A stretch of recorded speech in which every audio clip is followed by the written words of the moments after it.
Muy buenas tardes, bienvenidos. Saludamos a Joe Louis, el hombre que preside la República de Lewis, allá en el sur, limitante con la provincia de Río Negro de la República Argentina. Y vemos el helicóptero que ha ido a buscar a uno de los invasores de esa República de Lewis, que es el médico Jorge Rashid.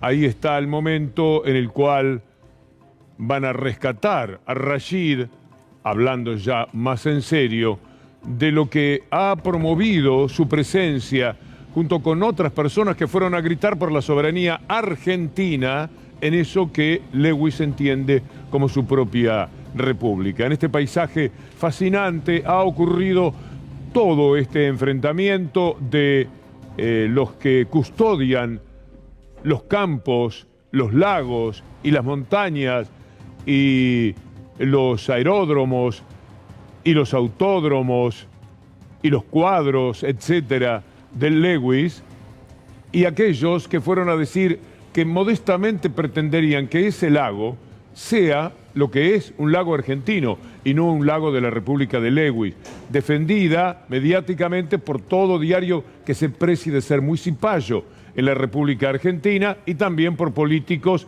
que se precian de lo mismo. Es increíble lo que ha sucedido en Lago Escondido. Fueron a manifestarse como todos los años. Fueron hasta el lago porque es simbólico, porque es una manera de ratificar la soberanía frente a lo que este hombre que está ahí en media pantalla intenta, que es ser absolutamente el dueño de toda esa región.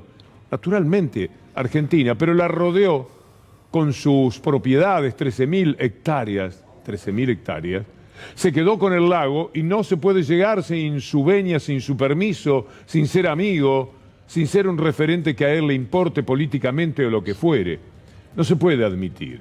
Pero mucho menos todavía cuál es la actitud de algunas autoridades de la provincia de Río Negro y de los sectores que llamamos el establishment de la Argentina. Muy penoso lo que ha vivido Rashid, lo que han pasado sus compañeros, su esposa y todos los que estaban afrontando los riesgos, porque al fin de cuentas es un riesgo ir hasta el Lago Escondido, hasta la República de Lewis, porque además este hombre ha sido, Rashid, atacado hoy por Clarín, lo señalan como un médico anti-Pfizer, cosa que por supuesto es absurda, es mentira, porque Rashid con lo que ha estado de acuerdo es con la pretensión de tener todas las vacunas que fuera posible, pero ellos, como piensan que ya estigmatizaron a los que querían también la Sputnik,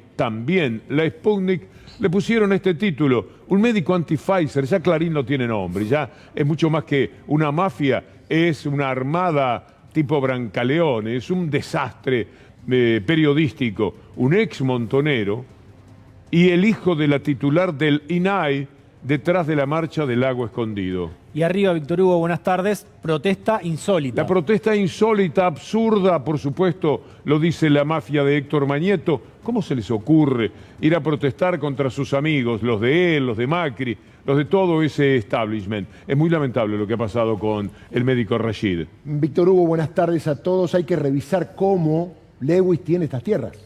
¿Quién se las dio? ¿Qué pasó con el Poder Judicial argentino que intervino en varias oportunidades?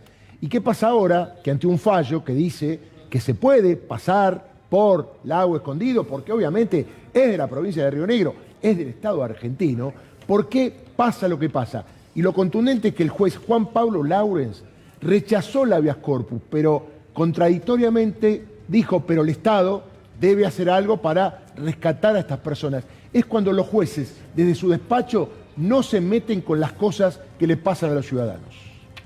Bien, está en línea Alejandra Porta-Tadino, que ya hemos conversado con ella, además es una de las luchadoras de esta marcha y que integra lo que sería la filial local. Explíquemelo mejor usted, Alejandra, para que el público de C5N sepa con quién estamos hablando. Muy buenas tardes.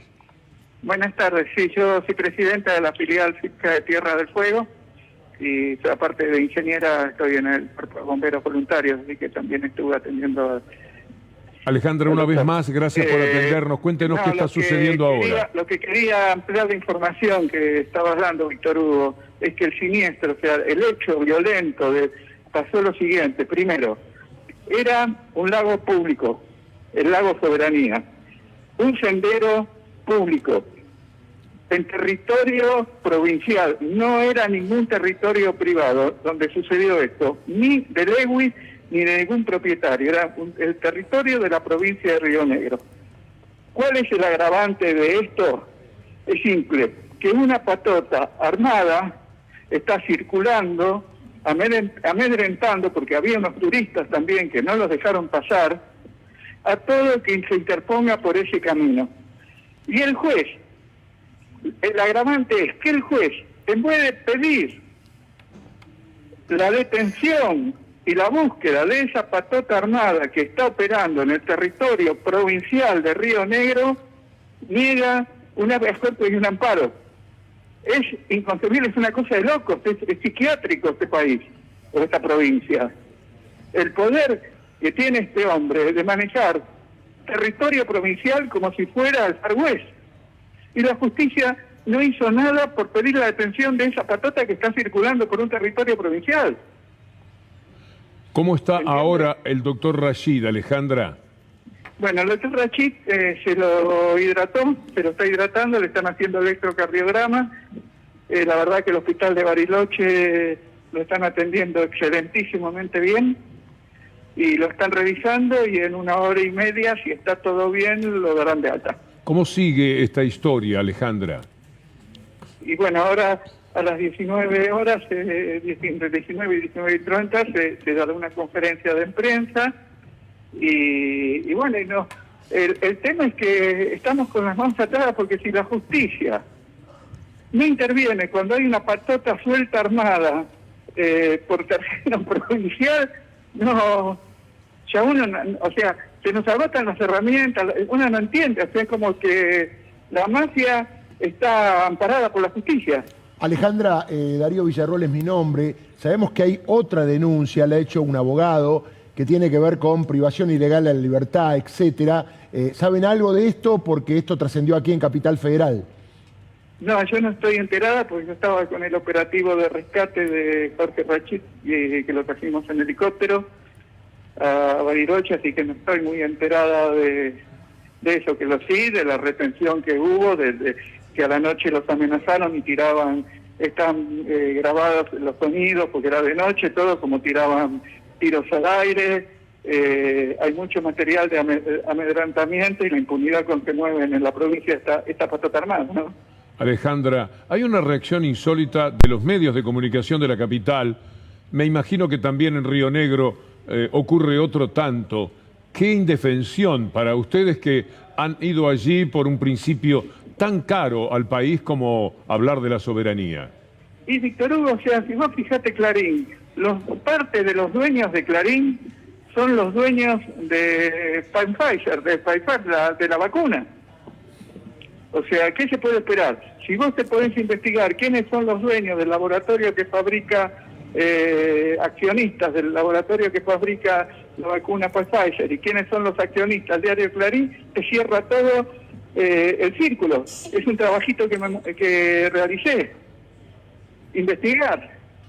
Fíjate, vas a ver cómo ahí te va a cerrar todo el círculo. ¿Por qué Clarín opera por sus propios laboratorios? Es todo muy lamentable, muy triste, pero hay que seguir dando esa batalla. La de ustedes por la soberanía, allí... Ya estoy informando. Es más o menos así. Alejandra, muchas gracias. Un fuerte abrazo, Víctor Hugo. Gracias por todo el cubrir realmente toda esta gesta que estamos haciendo. De Alejandra Portatadino nos vamos a la avenida 9 de Julio, debe estar allí. Pablo Mesina, muy buenas tardes, Pablo. Víctor Hugo, ¿cómo está? Buenas tardes. Estamos en la Plaza de Mayo. Aquí estamos en el acto convocado por organizaciones sociales y el Frente de Izquierda. Mientras les anticipo que he perdido el retorno, pero les cuento, aquí detrás de la pirámide de Mayo y frente a la Casa de Gobierno se ha establecido el escenario principal con la bandera que dice no al pacto con el FMI, no al acuerdo con el FMI, es el motivo por el cual se marcha en el día de hoy. Algunas columnas ingresaron hace algunos minutos por Diagonal Sur. Se espera también una muy grande. Hace un rato nos contaba Manuela Castanera del Nuevo Más, que está de allí desde el 9 de julio hacia el lado del Congreso, por ingresar por la Avenida de Mayo y por las diagonales también otras importantes columnas. Los organizadores hablaban de una concurrencia que podía estar cercana a las 80.000 personas. Estaba convocado para las 18. Por ahora, realmente bastante tranquilo, ingresó en las primeras columnas, pero falta todavía un grupo grande por ingresar. Un escenario al fondo entonces frente a la Casa Rosada, hay columnas de audio dispuestas por toda la plaza y aquí nos quedamos aguardando cuando llegue la cantidad importante de manifestantes en el día de hoy en este rechazo al acuerdo con el FMI. Es probable que las imágenes de la 9 de julio nos muestren las personas que están llegando a este lugar desde donde nos informa Pablo Mesina. Imágenes de la avenida 9 de julio ahora, también con mucha gente que va a participar de todas estas protestas que se están dando en la ciudad de Buenos Aires y que tienen que ver con el acuerdo con el Fondo Monetario Internacional. Volvemos, Pablo, en cualquier momento por allí. Hasta luego.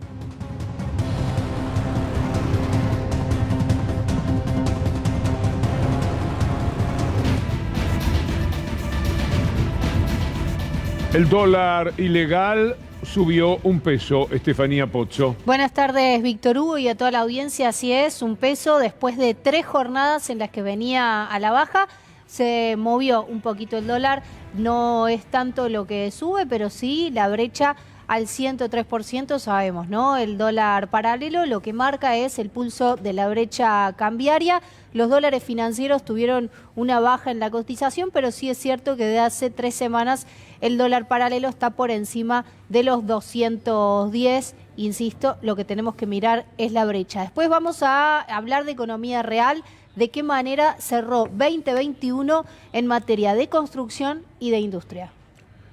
Sobre este tema, el saludo ahora para Lautaro Maislin. Víctor Hugo, ¿cómo va? Muy buenas tardes para todos, para los que están del otro lado también. Vamos a analizar propuestas que van llegando al Congreso, en este caso del nuevo diputado de Juntos por el Cambio que ganó este año, que ingresó, es Martín Tetaz. Y vamos a analizar esta propuesta que es un poquito tardía, Víctor Hugo, me animaría a decirlo. A ver, ¿de qué se trata? Voy a aprovechar tu espacio para hacerla, Débora. Vieron que ahí está la ley Micaela y que hay una serie de leyes que obligan a los funcionarios. Por ejemplo, yo estoy obligado a tomar un curso, a educarme sobre políticas de género. Entonces, bueno, en la misma sintonía, a mí me gustaría, voy a hacer un proyecto de ley que se va a llamar la ley Tomás Bulat. ¿Para qué? Para que los funcionarios estén obligados a tomar un poco de formación en educación financiera, para que no pasen estas cosas nunca más en Argentina. Sí, por lo menos que aprendan la matemática, para empezar, y después, bueno, cómo funcionan, ¿no es cierto?, algunas ecuaciones, como vos decís, financieras y el entramado económico de un país.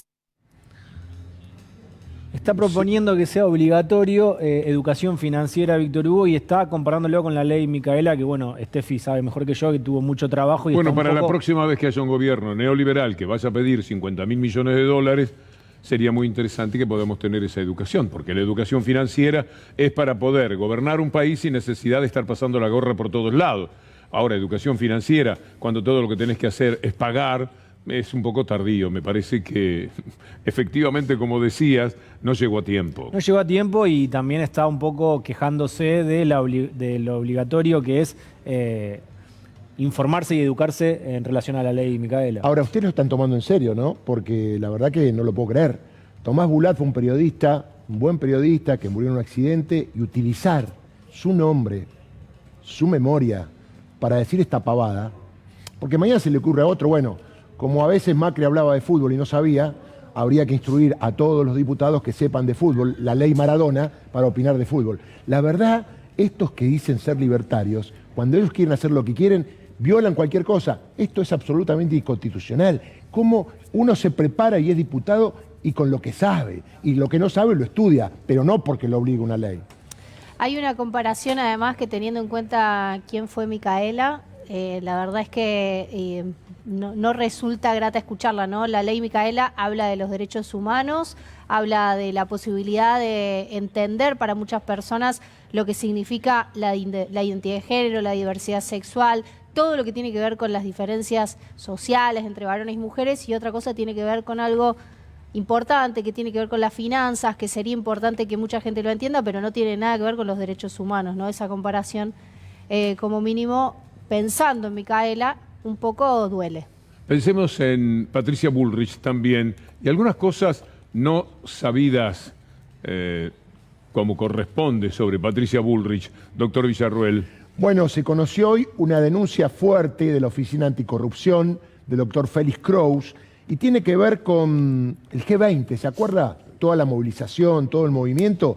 Bueno, Patricia Bullrich trabajó y encargó la compra de chalecos antibalas, escáneres, pistolas, ambulancias y equipo antiexplosivos. ¿Qué pasó?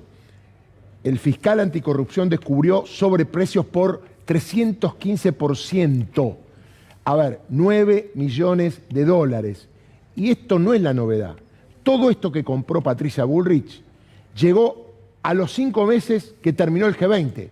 Salvo que sepamos que el G20 va a volver en los próximos años, toda esta compra tuvo que ver con algún dibujo para obtener dinero ilegítimamente, y ahora Patricia Bullrich está denunciada en la justicia federal. La primera denuncia fuerte que tiene Patricia Bullrich, aunque tiene el tema del contrabando de armas a Bolivia, una causa de cual no se habla, que avanza de a poquito y que creo que en marzo va a haber novedades respecto de los que están acusados. Es un trío pesado el que está en pantalla, ¿eh?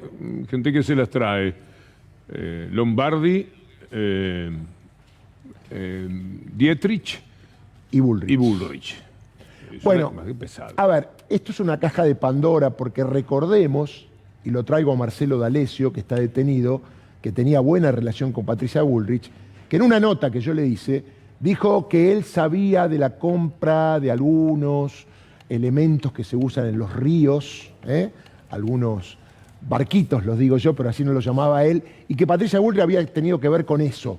Bueno, aparentemente todo esto también se va a agregar a la investigación, porque tiene que ver con manejo espurio de dinero, con la imagen de la inseguridad, para cuidar a los presidentes que venían al G20.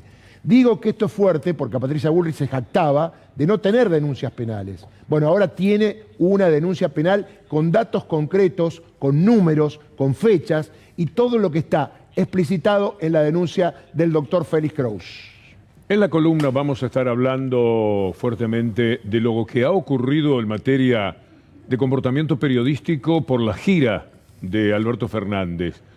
Lo que ha conseguido ha sido minimizado y es importante lo que ocurrió. Ha habido un ataque constante hasta por el saludo en chino o en tailandés o en lo que fuera, que supuestamente esos medios Alberto Fernández no dominaba y cuál es la obligación de hacerlo. Mucho más interesante es hablar de los potenciales 23.000 millones de dólares que están en juego en la relación de China y la Argentina a favor de la Argentina. Y es muy interesante abrirse al mundo y también el grito de soberanía que implica señalar que un país no puede ser satélite de ningún poderoso, de ninguno, absolutamente de ninguno. Pero aquí, tan acostumbrados a ser satélites y cipayos y vivir como colonia de los Estados Unidos, la clase dirigente, están muy enojados a nombre de los Estados Unidos, donde por supuesto no faltan algunas bestias republicanas que también están enojadísimas por lo que dijo Alberto Fernández con respecto al sentido de libertad de la Argentina, el sentido no colonialista que trata de aplicarse en los dichos por lo menos de Alberto Fernández, ojalá que se dé también en cada uno de los comportamientos. Y llega el tema de la ruta de la seda. La ruta de la seda, a la que adhieren más de 100 países en el mundo, también lo tiene ahora a la República Argentina. Es una manera de acompañar una movida económica realizada por los chinos. ¿Por qué desviarse? ¿Por qué esa ruta no puede pasar por la Argentina? Bueno, vean ustedes todo lo que está sucediendo a partir de lo que nos cuenta Lautaro. Ahí vamos a arrancar analizando, Víctor Hugo, como dice nuestro graf, la doble vara por la ruta de la seda, y arranquemos con otro papelón del diputado Milman que volvió a quedar en offside. Vamos a ver qué puso desde su cuenta de Twitter. Rápidamente en las redes sociales salieron a criticarlo. Dice Gerardo Milman: no al acuerdo chino, es gravísimo que el gobierno sume a la Argentina a la nueva ruta de la seda china. Evitaremos que esto sea aprobado por el Congreso de la Nación y seguiremos trabajando para que nuestro país sea parte de OCDE. Bueno, aquí sí vemos coherencia de Gerardo Milman con el ala dura de Juntos por el Cambio, que todo lo que se quiera aprobar en el Congreso va a tratar de ser derribado. Y vamos a analizar también a través de una nota gráfica que dio el ex canciller Faurí cómo fue cambiando de opinión, qué pensaba antes, qué piensa ahora en relación a lo que se está llevando a cabo entre la Argentina y China. Dice: la oposición cuestionó firmemente la adhesión de la nueva ruta de la seda, el proyecto chino a escala mundial. El canciller Faurí cuestionó la decisión del gobierno de Alberto Fernández de adherir a la iniciativa propuesta por China. En tu columna, Víctor Hugo, seguramente va a haber material del propio ex canciller en audio, pero queríamos mostrar esto a modo de adelanto. ¿Qué decía el 25 de abril del año 2019 la misma persona? El gobierno argentino expresa interés en la ruta de la seda china. El ministro argentino de Relaciones Exteriores, Jorge Faurí, ratificó desde Pekín la importancia que tiene para su país la franja de la ruta que proyecta China tras reunirse con su homólogo de ese país, Víctor Hugo. Y tenemos más también en relación a lo que sucedía durante el gobierno del expresidente Mauricio Macri. Pero déjame decir que es muy interesante la posición de Faurí. Faurí es el hombre que lloraba en cámara porque habían hecho un acuerdo que era mentira con el Mercosur y la Unión Europea. Todavía lo estoy viendo a Faurí que lloraba por ese contacto. Lo que hacía él ridículamente, hablándole por teléfono, no me acuerdo dónde estaba Macri, sé que él lo llamaba desde el lugar de los hechos porque era tan importante, tan significativo para... Nos iba a cambiar la vida. Después se supo, en palabras hasta del presidente francés y con mucha rapidez, que aquello era un mamarracho más del gobierno neoliberal y que no habían conseguido absolutamente nada. Pero reaparecen y hablan, habla Cavallo, habla Melconian, cualesquiera de ellos. Duhovne apareció en estos días y nos faltaba Faurí, el ex canciller, también oponiéndose. De verdad, nosotros a veces recorremos caminos porque si lo pensamos dos veces, ¿qué nos importa? ¿Qué le importa a usted lo que diga Faurí? Un hombre fallido como funcionario, un hombre totalmente entregado a los designios de lo que llamamos el establishment, ese llorón inútil porque habían firmado un acuerdo que le iba a cambiar la vida a la Argentina y no sirvió para nada. Esperemos ahora que sí sirva lo que está haciendo en esta gira Alberto Fernández y que no tenga ninguna razón cada uno de ellos en sus reapariciones. Tenemos algo más, Víctor Hugo, cuando las negociaciones eran entre el gobierno del expresidente Mauricio Macri y China, para seguir repasando esta doble vara que se está dando en este momento en los acuerdos entre el presidente Alberto Fernández y China. ¿Por qué? Esto es del año 2017, del 29 de junio, dice: ¿por qué la nueva ruta de la seda genera grandes chances para la Argentina? El presidente Mauricio Macri participó de la cumbre internacional convocada para lanzar la nueva ruta de la seda, un canal comercial que une Oriente y Occidente con como lo hacían las antiguas caravanas de mercaderes. Es cansador. Vamos a hablar seriamente de la ruta de la seda con Steffi, pero permítame, mantengamos ese título de la Nación, que no es de hace 1000 años, es de hace apenas 4. Es una barbaridad. Estas cosas servirían rotundamente para decirles cualquier disparate que a usted se le ocurra. Cualquier adjetivo negativo va bien para gente que se comporta de esta manera. Ahora el ataque directo al gobierno con lo mismo que ellos elogiaban cuando lo hacía el otro gobierno. De verdad, carecen de vergüenza y de decoro, porque por lo menos podrían revisar si alguien, custodiar un poco un patrimonio periodístico que, bueno, ya lo hicieron saltar por los aires, pero alguien debería decir: mirá, ¿qué van a decir? ¿Qué van a señalar de la ruta de la seda? No, y vamos a pegarle. No, pero tenés cuidado, porque mirá lo que dijimos nosotros. Alguien tendría que verlo, ¿por qué nosotros podemos verlo y encontrarlo con tanta facilidad? Y esos dentro del diario no les importa nada. Y si no les importa nada, no es hacer gala de un poder que se lleva por encima todo, la inteligencia, el decoro, la honorabilidad mínima que corresponde tener a los periodistas. Ibas a decir algo, Darío.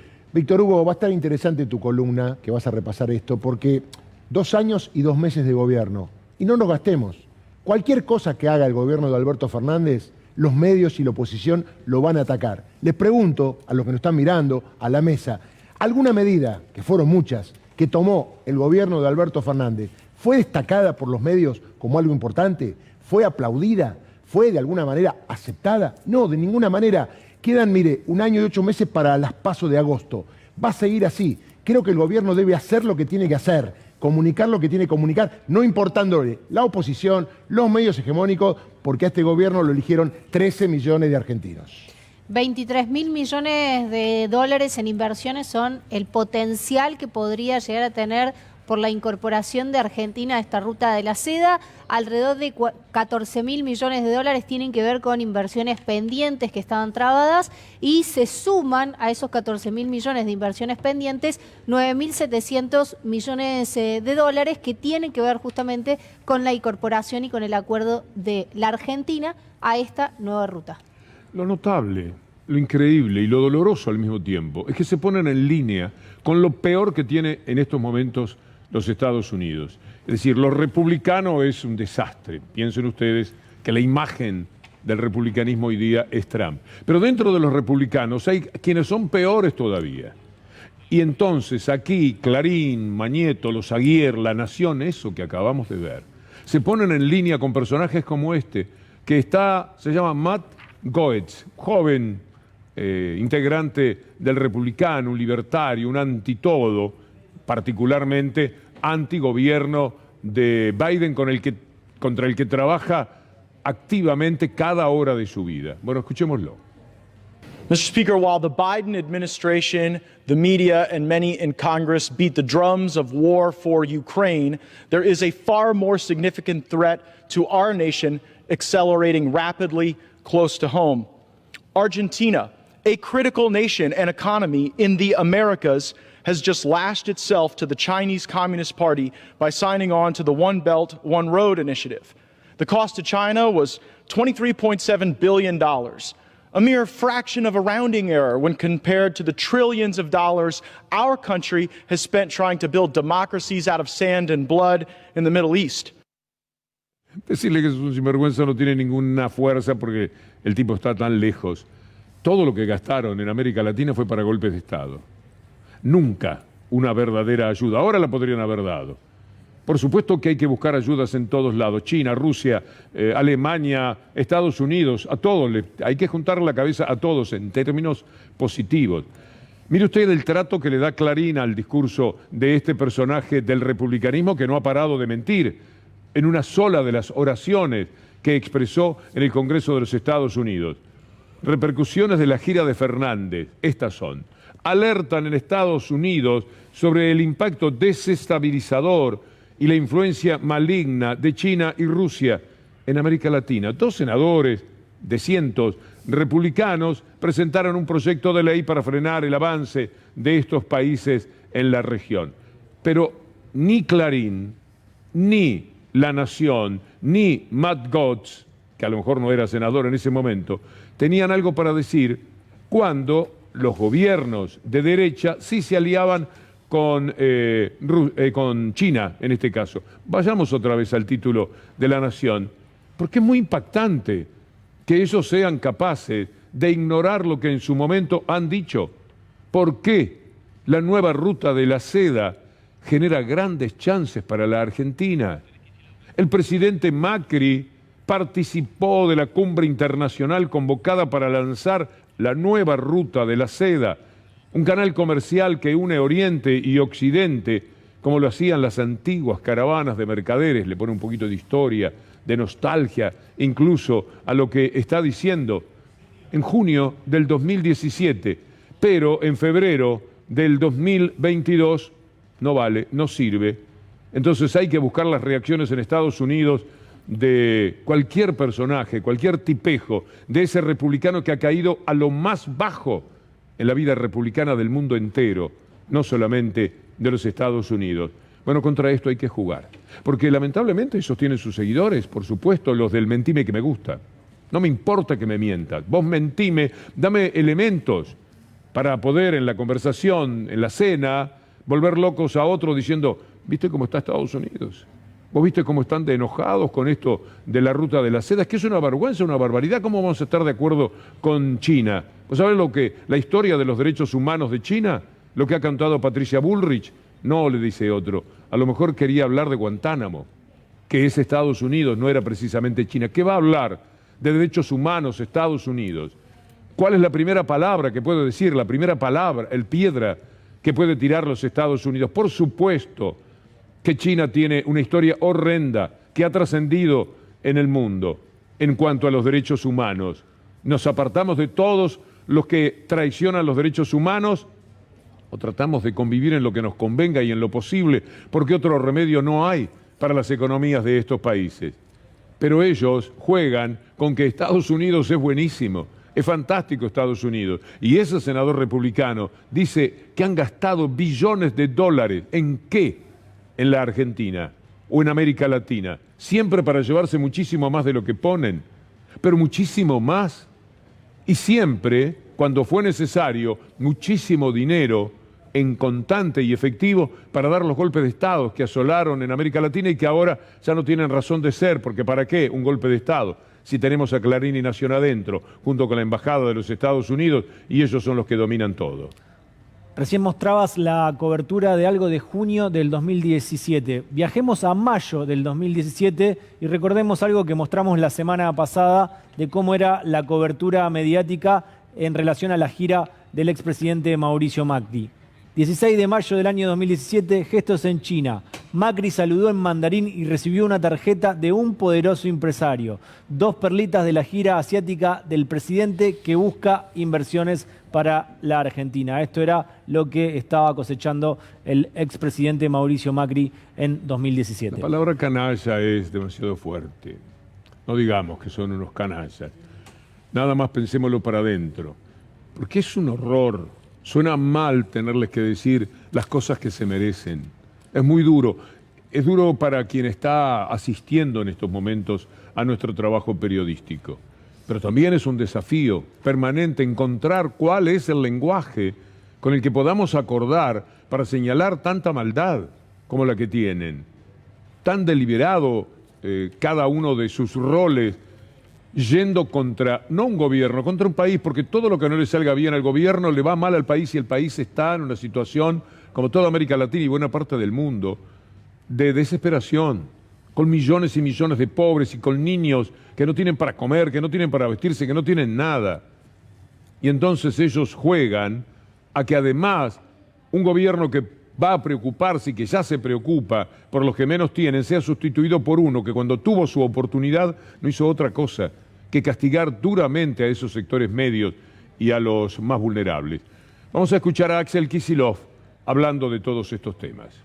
A veces, viste, los que nos acusan a nosotros de ideológicos y de antiguos en las concepciones, todavía viven en la Guerra Fría, ¿no?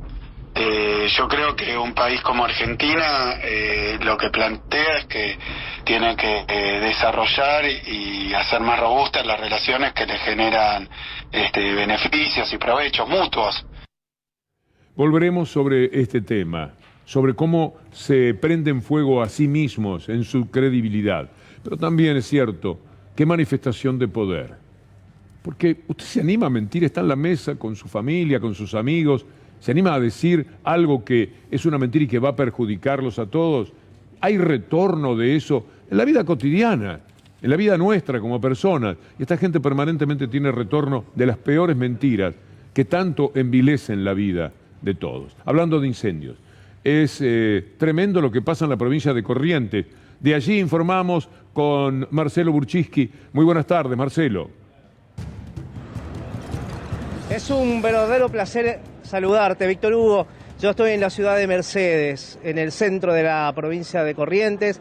Estoy esperando al señor ministro de Agricultura, Ganadería y Pesca, Julián Domínguez, que vino hace minutos nada más a esta ciudad para traer 200 millones de pesos de ayuda para los productores primarios. Pero no son productores primarios que tienen ganadería y agricultura a gran escala, son familias que no aparecen en los números macro del INDEC, no son familias que aparecen en las cuentas de banco, no son familias que aparecen en las cuentas que aparecen como exportadores o como grandes ojeros, son familias que tienen 20, 30 cabezas de vaca, que plantan para poder subsistir, que tienen huertas y que viven de la venta de la selga, de la lechuga, del tomate que cultivan en su casa. Esas personas van a recibir en mano 200 millones de pesos, Víctor Hugo, para que puedan subsistir. ¿Y sabés qué?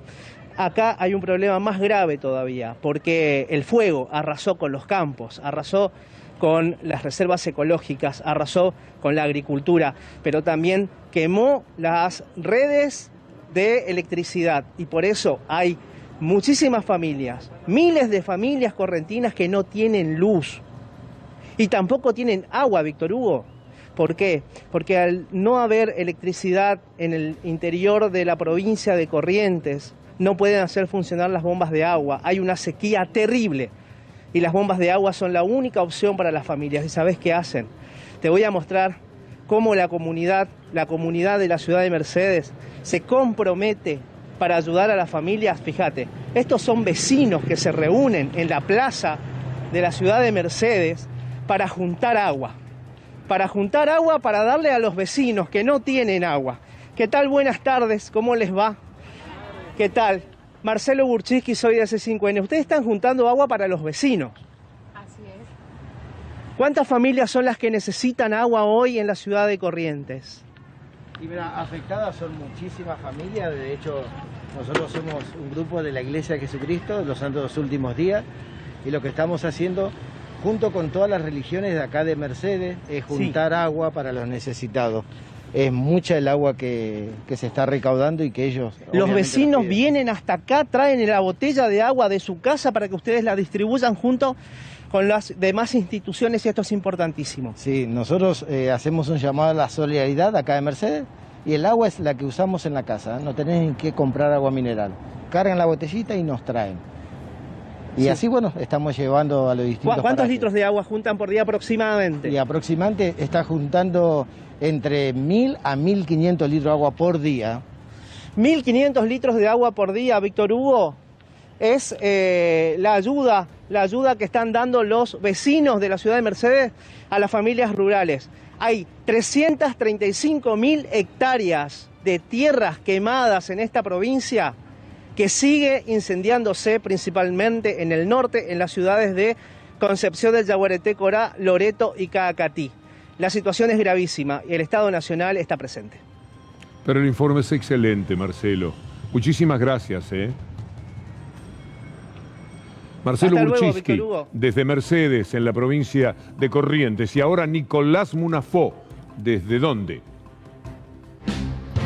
Víctor Hugo, buenas tardes desde el Obelisco porteño, en este caso donde los manifestantes se están acercando a la Plaza de Mayo. Estamos hablando de esta movilización que comenzó hoy a la tarde y que precisamente, bueno, un grupo importante de manifestantes, sobre todo de organizaciones sociales, se reunieron aquí en el Obelisco y ahora ya están, bueno, por Diagonal Norte hacia la Plaza de Mayo, donde va a ser el acto central en un ratito nada más. Ya las últimas columnas entonces están pasando por Diagonal Norte, llegando entonces al epicentro del acto. Para aquellos automovilistas, tengan en cuenta que en cualquier momento nada más la 9 de julio ya va a estar habilitada. Estuvo cortada desde las 3 de la tarde aproximadamente. Ya es la imagen de las últimas personas que están caminando entonces hacia la playa, reiteramos, por Diagonal Norte, lo que en concurrencia entonces en los próximos minutos la avenida 9 de julio va a quedar liberada para el tránsito, para aquellos automovilistas entonces que quieran comenzar a tomar la avenida a esta hora de la tarde. Vamos a hacer algo para matizar en la información que nos acerca a noticias que por lo general no son las que uno quisiera escuchar. Ese incendio de Corrientes resulta pavoroso, el dolor de esa gente, y nosotros estamos muy a distancia, por eso es que nos importa muchísimo ese informe que hacía recién Marcelo Burchiski. Y mientras tanto, todo lo que tenemos que informar sobre las marchas y todo lo que se está dando en estos momentos en la gran discusión del préstamo con el Fondo Monetario Internacional, etcétera. Estas son imágenes de Senegal, campeón de África. Una fiesta descomunal, maravillosa. 2 millones de personas esperaron a los jugadores en este país que tiene el tamaño de Uruguay, pero en el que vive 5 o 6 veces más de la población que vive en Uruguay.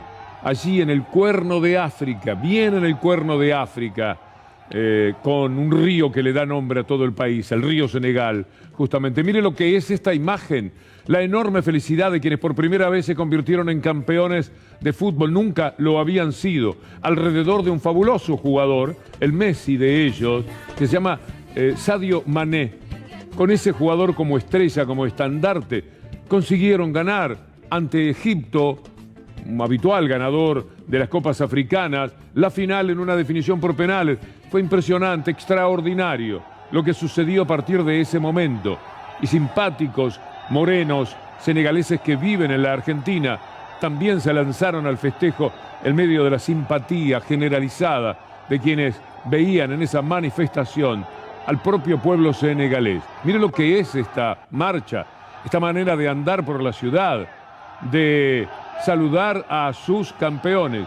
Hay imágenes también en la Argentina, vamos a cotejarlas con esto que estamos apreciando en este momento en Senegal, en Río Negro, por ejemplo, senegaleses en Argentina, en esa provincia de Río Negro, que nos da malas noticias por el lado de la República de Lewis, pero que también puede aportarnos esta cuota de simpatía de quienes allí instalados se largan a las calles para celebrar el triunfo de su amado país, de su extrañado país. Esta es la alegría de Senegal en la Argentina, después de esta victoria excepcional de una gran campaña realizada por este pequeño, territorialmente hablando, país muy habitado y con muchísimos jugadores de fútbol importantes distribuidos por el mundo, que ahora son los que le dan el respaldo necesario como para encontrar una victoria que para ellos, dada la cantidad de países que compiten, además le diría que es más que ser campeón de América, porque es un torneo todavía más complejo. Y ahí está una celebración interminable, una alegría que es aliviadora de tantos problemas como los que seguramente tiene este país, que fue colonia francesa, que ahora saluda a su deporte preferido a través fundamentalmente de un jugador que no solamente es un formidable artista, sino también un hombre que piensa. Su nombre es Sadio, pero podría ser Sabio Mané. ¿Por qué querría 10 Ferrari, 20 relojes de diamantes o 2 aviones? ¿Qué harán estos objetos por mí y por el mundo? Sobreviví momentos duros, jugué al fútbol descalzo, no tuve educación y muchas otras cosas. Pero hoy puedo ayudar a mi gente, dice este jugador del Liverpool y de la selección de Senegal. Construí escuelas, un estadio, brindamos ropa, zapatos, alimentos para personas que se encuentran en extrema pobreza. No necesito mostrar autos de lujo, casas de lujo, viajes e incluso aviones. Prefiero que mi gente reciba un poco de lo que la vida me ha dado. Dan ganas de quererlo mucho, de darle un abrazo para reconciliarse con la vida. Es millonario y no lo sabe o no lo quiere saber, porque hay otras cosas que no dice. Él va con euros todos los meses o los manda, lo recibe gente que está organizada para asistir a la gente de su pueblo. Y fue tan dramática la definición, por eso la alegría de la gente, porque durante el partido, que terminó 0-0 y que hubo largue, hubo un penal y lo pateó Mané y lo atajó el arquero de Egipto. Y el último penal, el decisivo, que había que hacerlo para ganar, ¿quién lo pateó? Mané. Y lo hizo y hay la alegría y salió corriendo y salió a saludar a todo el público que lo estaba esperando, pero pensaba para mí qué alegrías que da el fútbol, ¿no? A veces gente que ha nacido para perder toda la vida solo se siente ganadora cuando tiene una copa, en este caso la Copa de África. Y lo que tenemos que repasar ahora tiene que ver con datos de la industria y de la construcción. Sabemos que durante el año pasado, 2021, la actividad económica tuvo un rebote bastante importante, en torno del 10%. Se recuperó lo que se había perdido durante la pandemia. ¿Qué es lo que conocimos hoy en función de los datos del INDEC, lo que difundió el organismo de estadísticas? Dos sectores que son realmente muy importantes. Por un lado la industria y por otro lado la construcción. ¿Qué pasó el año pasado? Tuvieron un desempeño realmente muy bueno. Ahí lo vamos a ver en pantalla. La construcción creció 30,8%, casi 31% respecto de 2020, o sea, esto creció el año pasado. En el caso de la industria creció diciembre contra diciembre 10,1%, pero si miramos en el acumulado, llegó casi al 16% más de actividad que durante 2020. Incluso nos tenemos que ir bastante más atrás para ver la actividad industrial a los niveles que tocó 2021. Está por encima, un poquito por encima de 2018 incluso. ¿Qué quiere decir esto? Que las distintas decisiones de política económica lograron sostener dos actividades que son realmente muy importantes y que generan muchos puestos de trabajo, ¿no? Sabemos, en el caso de la industria, son de los puestos de trabajo con más calidad, con mejores condiciones laborales. En el caso de la construcción, lo que genera sobre todo es mucho más ingreso justamente en la pirámide de ingresos. Así que estas son dos buenas noticias. Por supuesto que lo esperable en términos sociales es que esto se sostenga. Un aporte notable ha significado para la economía el haber mantenido por todo lo alto el acompañamiento de las industrias, de las pymes, de toda la actividad, y este es un reflejo excepcional. Parece mentira, el año pasado la balanza de lo que se compra y lo que se vende dio 15.000 millones a favor de la Argentina, y mucho de ello manufacturado, 2/3 de lo que salió del país. Se ha hecho una campaña muy, pero muy interesante. Piensen ustedes que en 2018, cuando el gobierno neoliberal había recibido lo que podríamos definir como un estado de bienestar, que ellos mismos describían de esa forma cuando se presentaban en Davos en el 2016, con todo eso hicieron un país ruinoso. Ahora, en pandemia, se ha conseguido superar ampliamente aquellas marcas del 2017, 2018, como acaba de decir Estefi. Un gran aporte. Y hablando de aportantes, el doctor Darío Villarroel. Víctor Hugo, una novedad importante en el tema de aportantes truchos. ¿Cuántos programas hicimos en aquel momento, 2017? Todos C5N, estábamos en el diario. La gran investigación de Juana Morín, que logró dar con personas humildes que aparecían en listados aportando dinero para la campaña de Juntos por el Cambio. Esto ocurrió en la provincia de Buenos Aires. Estaba ahí Graciela Ocaña como candidata en aquel momento, fue la cara visible, María Eugenia Vidal. Trataron por todos los medios de ocultarlo. Claro, estaban de fiesta en el 2017, era todo bueno para ellos. Los medios hegemónicos no hablaron nunca del tema y la causa cayó en Comodoro Pi. ¿Y qué pasó en Comodoro Pi? La desguazaron. Prácticamente no quisieron trabajar. Le cayó a Sebastián Casanelo, que citó a esos aportantes que ratificaron que nunca habían aportado dinero y que realmente los datos de ellos estaban allí. Fueron un montón a declarar a Comodoro Pi. Y cuando avanzaba Casanelo en la causa, ¿qué pasó? Apareció la Cámara Federal con un señor que era el presidente, que se llama Martín Irursun. Y me consta, porque en aquel momento observé y averigué lo que pasaba, que la idea era que no pase nada. Mandémoslo a la provincia, porque en la provincia no va a pasar nada. Mandémoslo a La Plata. Y la mandaron a La Plata. ¿Y quién no se opuso para que la manden a La Plata? Por esto que no hubo lawfare, ¿vio que se dice? El fiscal Carlos Stornelli, que era el que estaba obedeciendo las órdenes de Martín Irursun. Víctor Hugo va a adivinar siempre, ¿eh? Es una cosa de loco. Bueno, todo se está aclarando. A ver, la causa fue a la justicia de La Plata. Hay un juez electoral que se llama Alejo Ramos Padilla, que lleva un año, va a cumplir en marzo. Tuvo las elecciones de por medio, o sea, tiene laburo. Y cuando llegó al juzgado, agarró la causa de los aportantes y dijo, a ver, ¿qué hay acá? ¿Y qué había? Absolutamente nada. Ningún juez de los subrogantes había hecho nada con esa causa donde se investiga dinero aportado en forma clandestina y por gente que no es la que lo aportó. 1.400 aportantes, truchos, con millones de pesos aportados a la campaña. ¿Qué hizo ahora? Un balance de todo eso. ¿Y qué resolvió Alejo Ramos Padilla? Esto no se puede acreditar como algo legal, por lo cual ahora se va a investigar a Juntos por el Cambio, desde María Eugenia Vidal para abajo, por aquellos aportes truchos, aprovechando la pobre inocencia de la gente que le robaron los datos, los hicieron aportar y eran gente titulares de planes sociales. No tuvieron vergüenza. Con toda la autoridad que le cabe, Juana Morín esta noche seguramente va a ampliar este tema. Juan fue quien presentó al conocimiento de la ciudadanía en la Argentina la historia de los aportantes truchos.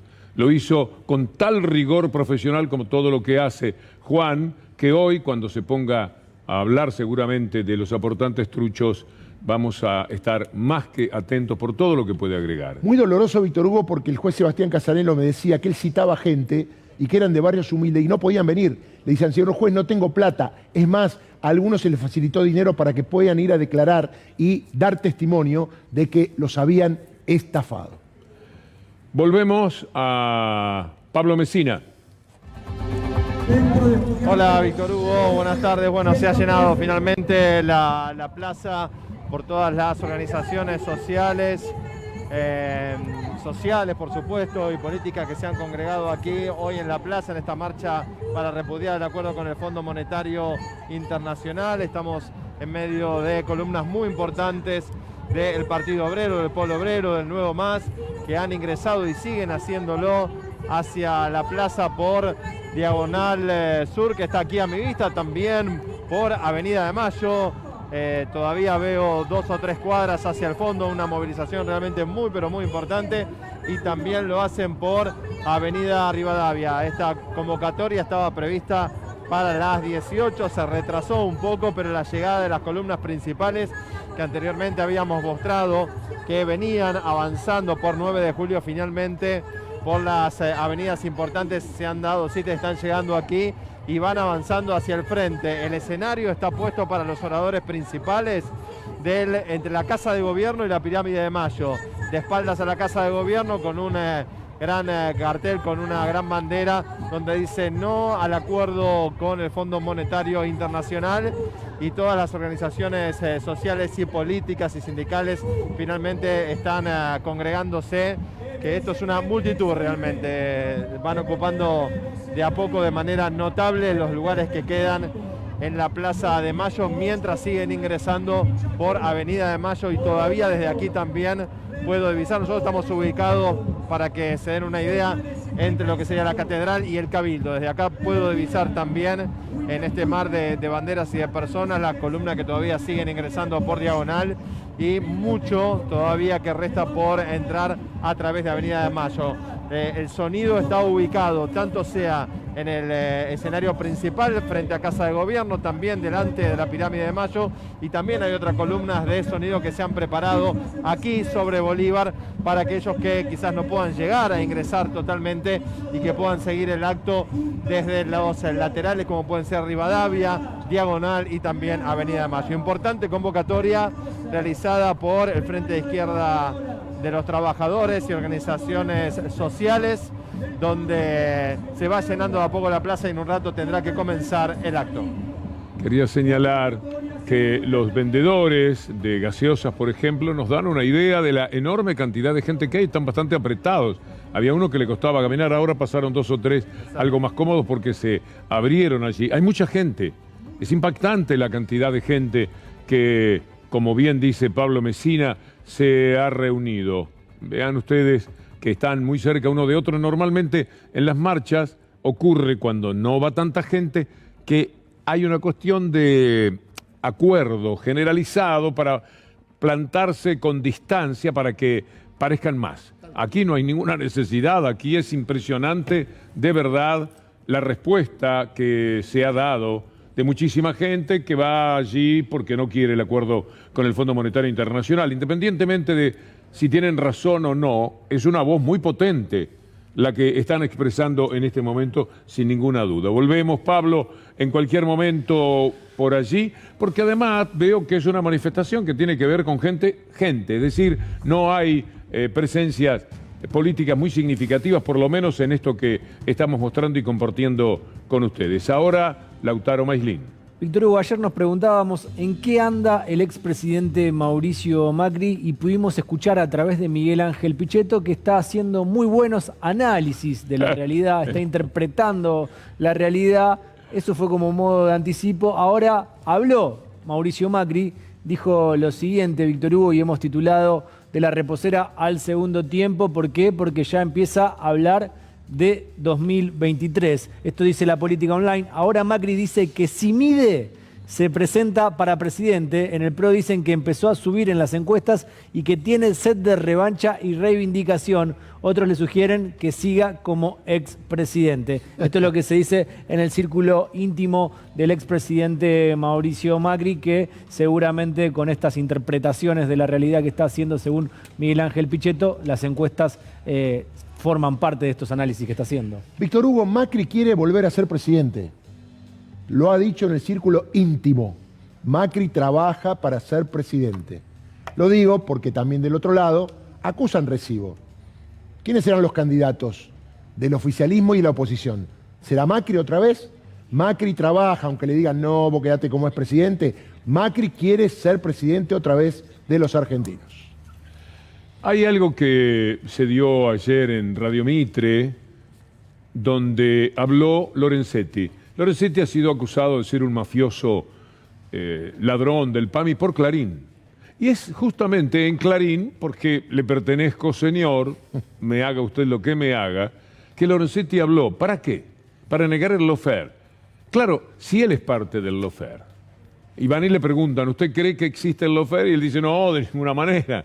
Sería como reconocer su participación. No hay lawfare si no está también acompañando la Corte Suprema de Justicia. Hoy un par de personas que saben de lo que hablan en materia de justicia dieron por tierra con esta aparición tan pobre, canallesca de Lorenzetti, porque él mismo se condena al rechazo cuando va a hablar en el grupo mediático que lo acusó de ser un corrupto, un bandido, con una historia nefasta en Rafaela, pero además con otra historia local en el manejo de los dineros de la justicia, que deberían por lo menos darle un poco de contención para no comportarse como un hombre tan débil. Y dice que él no acepta presiones, ni él ni los demás integrantes de la Corte aceptan presiones. Depende de quién. Por supuesto, de la gente que fue el otro día a reclamar probablemente no, pero de la presión de estos poderes mafiosos que lo dominan, que lo tienen atrapado, que lo convirtieron en un rehén, sí, que es muy respetuoso. Pero mejor lo dicen a su manera, por ejemplo, el juez Canicoba Corral y el ex juez Freiler. ¿Qué quiere decir Lorenzetti? ¿Por qué dice que no existió el lawfare? Bueno, porque eso lo involucraría a él, supongo yo. Se pregúntenle, así, Bonadío murió, pero si le preguntáramos hoy si él cree que existe el lawfare, ¿qué diría? Que no. Y hay otros más que han actuado, que actúan, y que por supuesto no lo van a decir. Nunca van a obtener una prueba de confesión. Es claro, él fue una de las cabezas que se sumaron y de los soldados, digamos, de este batallón de Interloper. Y dentro del Poder Judicial la posición de Lorenzetti fue clara. Muchos le atribuyen, y hay un libro donde le atribuyen la verdadera autoría al doctor Lorenzetti de aquello que se dio en llamar la doctrina Irurzun, donde Irurzun sería el dueño del copyright, pero que la verdadera idea habría bajado del mismo Lorenzetti. Y recordemos a la audiencia, por esa doctrina donde se legisló modificando en contra de las personas el código de ciertas personas, el código de procedimientos, en donde se permitió a través de eso mantener las prisiones preventivas, aun cuando el código así no lo prevé. Siempre se supo que efectivamente lo de Irurzun viene desde Lorenzetti, que fue la manera de, en todos estos años, intentar ser nuevamente bien visto por Clarín. Más que bien visto, porque es imposible verlo bien después de Clarín acusarlo de corrupto, de mafioso y de todo lo que derivaba de aquello de diciembre del 2013, pero por lo menos que no volvieran a atacarlo. Porque un título de Clarín, una página de 300 canales además que se suman a esa página, a él lo dañó muchísimo. Hubo años en los que ni apareció. Perdió la presidencia de la Corte Suprema, lo castigó de todas las maneras Manieto, porque no olvida y porque siempre está en pleno ataque. Los somete, los inutiliza, y esto es lo que ha hecho con Lorenzetti. Por eso lo que dicen tanto Canicoba Corral como el doctor Freiler. Es verdad, doctor Freiler lo padeció en carne propia. A Freiler lo echan de la justicia, lo sacan como juez, tuvo la hidalguía de mantenerse hasta el último momento como juez, cuando si renunciaba en estos momentos tendría derecho. Lo pudo haber llevado así el tema. Podría tener una excelente jubilación. ¿De cuánto más o menos, Darío Freiler? Y 800.000 pesos. 800.000 pesos. Dijo que no, sabiendo que lo querían echar. ¿Y cómo lo echaron? Con Lorenzetti reteniendo al senador que tenía que participar de una votación en la que iban a juzgar a Freiler. No a las 10 de la mañana, sino a las 6 de la tarde. Corrieron todo para las 10 de la mañana, mientras Lorenzetti tenía secuestrado a un senador de la Nación. Todo eso lo hizo el pobre personaje que es Lorenzetti para ver si podía amigarse con Clarín. Nunca lo va a conseguir. Siempre va a tener esa espada de Damocles, esa amenaza pendiendo sobre él. Y siempre será nada más que el pobre servil que es y que ahora reapareció para decir que el Lofer no. Lofer, la verdad, no existe, dice Lorenzetti. Ahora apareció en mal momento porque abrió una puerta. Ya apareció Eduardo Freiler, víctima del Lofer, el doctor Canicoba Corral, a quien Ricardo Lorenzetti le pidió la renuncia. Esto lo ratificó Canicoba Corral, le dijo al presidente Macri le interesa su renuncia, como le pidió a Norberto Yarvide, que sí renunció. Apareció Rodolfo Tairade, hombre del Congreso, diciendo que ya hay una comisión del Congreso que dijo que hubo lawfare, porque la Judeco, que también manejaba la Corte, estableció la persecución y el armado de causas. Y también apareció José Ubeira, que estuvo afuera, y le dijo algo así como, bueno, algunos decían que la Tierra era plana. Siempre el doctor Ubeira con sus clases, definiciones que hace para graficar una situación. Y van a seguir hablando, porque un día, Víctor Hugo, con tiempo, vamos a armar por qué hubo lawfare en la Argentina y vamos a mostrar causa por causa todos los casos que no se resolvieron. Claro, no nos van a alcanzar ni la hora y cuarto que tenemos para hablar nosotros, ni la editorial de Víctor Hugo, ni 24 horas, ni un mes, ni 4 años. Fueron 4 años de lawfare en la Argentina y todavía no terminó. Estos personajes creen que ni siquiera van a morir. Es decir, se sienten dueños absolutamente de todo. Bueno, a las 7:30 de la tarde hay una conferencia de Jorge Rashid, el médico que diría la gente de Mañeto es anti-Pfizer. Cualquier cosa le tiraron. Pobre. Porque estaban enojados. ¿Cómo va a ir un médico de la trayectoria de Rashid, con una historia personal para el aplauso? ¿Cómo va a ir a participar de una marcha por la soberanía contra la República de Lewis, contra su lago escondido? Que parece mentira. Mira el nombre que tenía desde siempre el lago, escondido. Ahora sí que lo escondieron definitivamente. Lewis, amo de una región de la Argentina que excede ampliamente lo que le corresponde, porque ya no se trata tan solo de que tenga 13.000 hectáreas de campos, de los tiempos en los cuales la Argentina se regaló muchísimo. Llegó a tener 16 millones de hectáreas, si mal no recuerdo, la Argentina en manos extranjeras. 16 millones de hectáreas, no es poca cosa, ¿eh? Es un porcentaje muy alto. ¿Cuántas hectáreas habrá en la Argentina? ¿200 millones? Ponele. Más o menos podríamos decir, espero no estar señalando algo. No, estoy bastante rumbeado sobre eso. O sea, tenía la Argentina en manos extranjeras como las de este señor. Creo que eso ahora ha disminuido, espero. Pero que se queden con todos esos terrenos comprados. Usted sabe lo que tiene Benetton, 1 millón de hectáreas más o menos. Tierras que tienen que ver con los mapuche, que tienen que ver con las desgraciadas circunstancias por las cuales desde Buenos Aires los medios de comunicación y los gobiernos neoliberales están siempre atacando a los mapuches, de los cuales Patricia Bullrich en su momento inventó que tenían ayuda de la reina de Inglaterra, más o menos, venía ayuda inglesa, estaban supermillonarios de la ayuda que recibían los mapuches. Bueno, es para defender siempre a este tipo de gente que se adueñan del país, pero son de ellos, porque hay un país por afuera del país de toda la gente. Es un país, una nacionalidad que tiene que ver con los financieros y con los intereses económicos. Vamos a hacer la pausa antes de la columna. Saludanos. Porque decís vos siempre que no nos saludás. Pero por supuesto era lo que iba a hacer aquí seguido, Doc. Lo hice acordar, porque usted dice, no los saludo. Muchas gracias, Darío, como siempre. De nada. Y bravísimo Lautaro, pero como no estaba Steffi, me faltaba alguien para saludar y agradecer. Y por supuesto ustedes también están invitados para la columna. Anabela Sánchez, una genia, con Julián Capaz, otro, y con Federico Ferro, tienen todo muy armado. Yo ahora voy y me siento allí, y con todo lo que hablamos desde las 3 de la tarde, en realidad desde la mañana, armamos nuestra columna para ver si podemos hacer algo que resulte entretenido e ilustrativo. Vamos a intentarlo, ya venimos.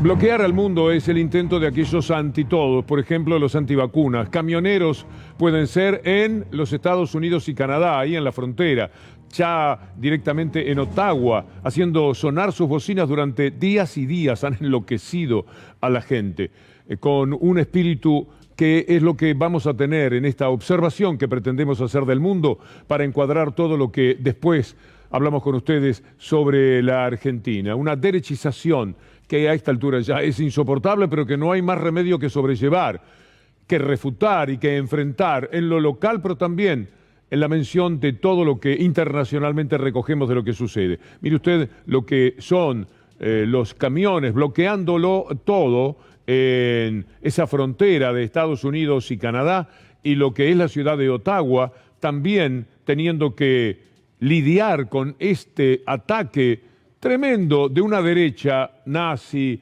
y si no es nazi, muy de derecha, y la diferencia con lo nazi es muy poca, como vamos a ver a lo largo de la columna. Mire este tuit de Justin Trudeau, el presidente de Canadá, sobre lo que está sucediendo en estos momentos en el país. Hay una cierta impotencia, podría decirse. Los canadienses tienen derecho a protestar, a estar en desacuerdo.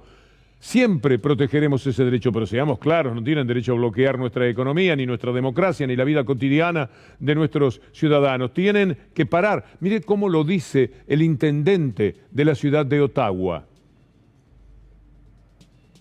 And we're in the midst of a serious emergency, the most serious emergency our city has ever faced. Seniors who can't get out to get their groceries, people with young children who can't get to sleep. We have a serious emergency where we have to put all options on the table, and that may include some violence. We want to minimize that.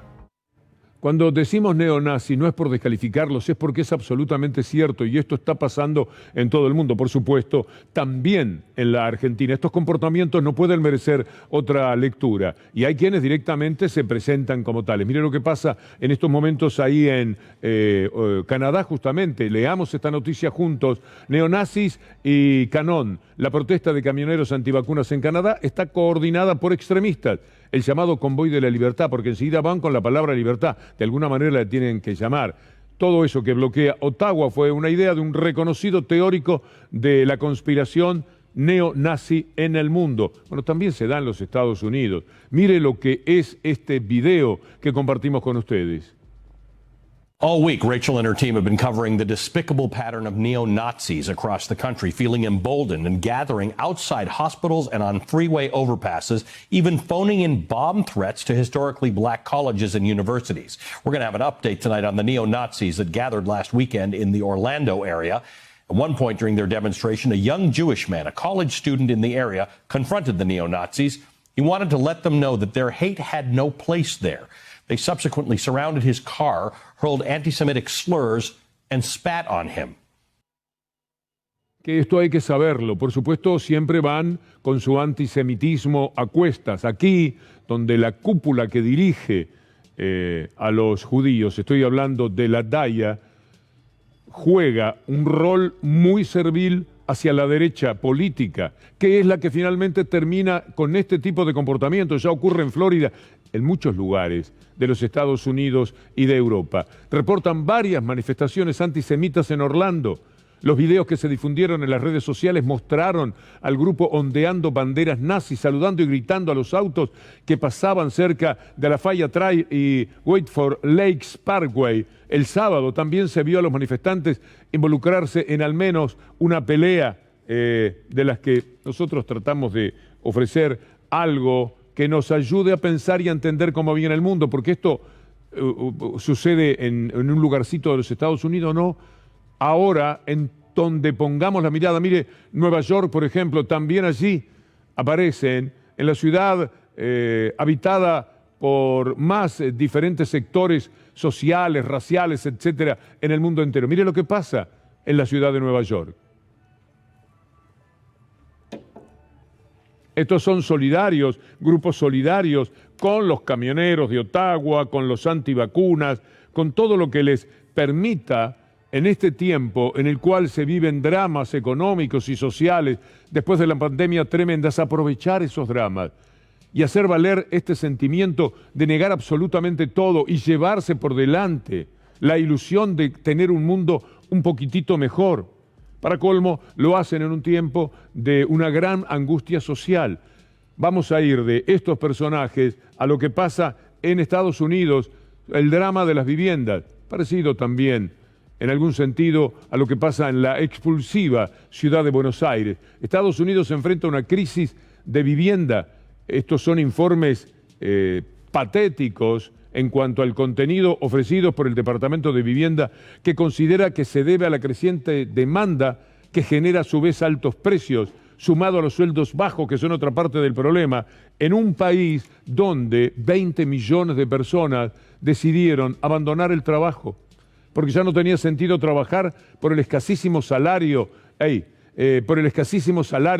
que tienen en estos momentos. Es una verdadera tristeza. Mire, vamos a compartir con ustedes esta imagen de la capital de los Estados Unidos, no de un pueblito perdido.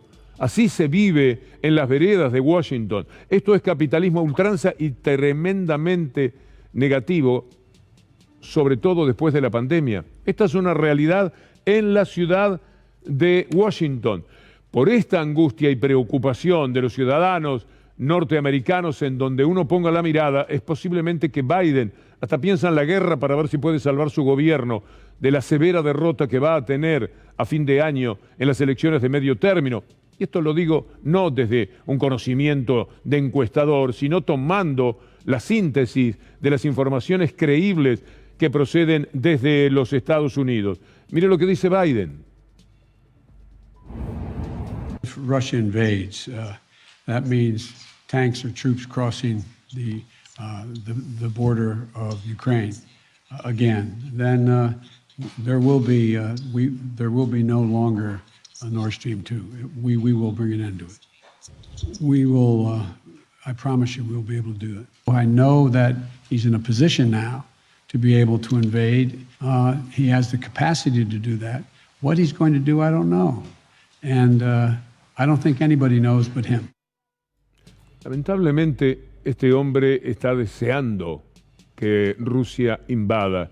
Quiere entrar en una conflagración, porque lo que suceda con la guerra, una vez desatada, si desgraciadamente eso sucediere, piensa que le puede servir para generar el famoso fervor patriótico y todo aquello que puede terminar funcionando a su favor. Otra no tiene, no por el lado de lo económico, no por el lado de cómo ha intentado controlar el COVID, no por el convencimiento que haya operado en la sociedad de los Estados Unidos sobre este tema. Pero ¿qué dicen del otro lado? Nosotros queremos en este terreno las dos campanas si fuera posible. Y nuestra colega Ina Afinogénova lo dice muy bien cuál es el punto de vista ruso de todo esto.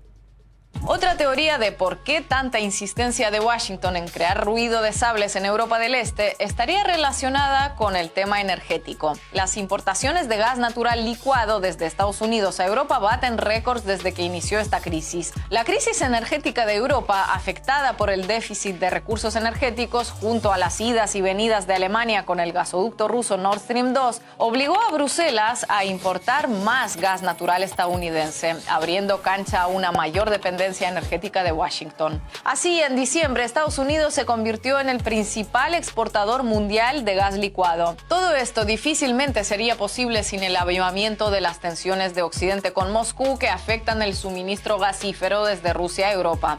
Además, las constantes acusaciones de inminente invasión rusa torpedean políticamente la puesta en marcha definitiva del Nord Stream 2, que une Rusia con Alemania y que todavía está a medio gas, nunca mejor dicho. Bueno, por lo menos la posición Rousseau queda muy clara. Y del otro lado tenemos a Biden. Sería muy penoso. También para nosotros, no piense que esto por suceder a miles de kilómetros no nos va a afectar. Va a ser un problema muy serio otra vez para el mundo. Usted verá seguramente muchos de los documentales que hoy día tenemos sobre lo que fue la Segunda Guerra Mundial, etcétera. Es un aprendizaje que no podemos perder de vista sobre lo que al mundo le duele cada uno de estos enfrentamientos que tiene que ver con los hombres, estos hombres ya grandes. Los viejos hablan y los jóvenes mueren. Otra vez morirán. Ya murieron 14.000 en estos temas de Ucrania y Rusia. Ya hubo en el acompañamiento a los separatistas, que se da muy fuertemente en Ucrania. Mire, lo que va a haber ahora es ucranianos de la derecha, ucranianos fuertemente de la derecha, que están haciendo simulacros de lo que sería un enfrentamiento con Rusia. Entrenan con fusiles de madera entre las ruinas de una antigua fábrica en Kiev. Son civiles ucranianos que han acudido a la llamada del batallón ultranacionalista Azov para realizar ejercicios de instrucción militar. Los voluntarios que llegan a la fábrica se organizan en 3 columnas, una para los más experimentados como algunos veteranos del este ucraniano, otra para novatos que quieren aprender a usar armas y una tercera para interesados en la defensa civil. Aunque el público es diverso, la mayoría son jóvenes de unos 20 años. Esos serán los que mueran. Aún estos simuladores que tienen que ver justamente con esa derecha a la que la palabra guerra nunca le cae demasiado mal. Esto es muy triste. Pero algo para entibiar a mitad de camino, porque ahora tenemos que entrar a todo lo que es la información, la discusión, la pelea, el esclarecimiento, si nos permiten, de lo que pasa en la Argentina. Miren ustedes al flaco Spinetta. Hace 10 años que estamos sin él y él ha hablado del mundo. Este pequeño encuentro, sobre todo a los locos, a los alienados y a los reprimidos del mundo. Así es.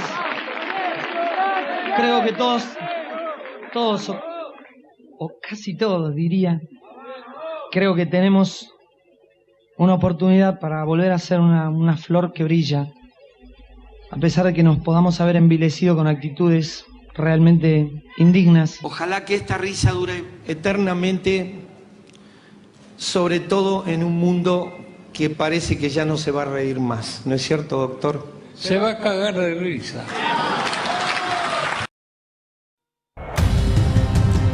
Tenemos que pasar a hablar de Real Power, el poder real, pero lo escribimos en inglés, porque es tanto cipayo que debe sentirse más cómodo leyendo esto, así escrito en inglés. Dicen, un poco de inglés nos viene muy, pero muy bien. Qué manera de comportarse por afuera de los intereses del país, y entendemos por país las grandes mayorías populares.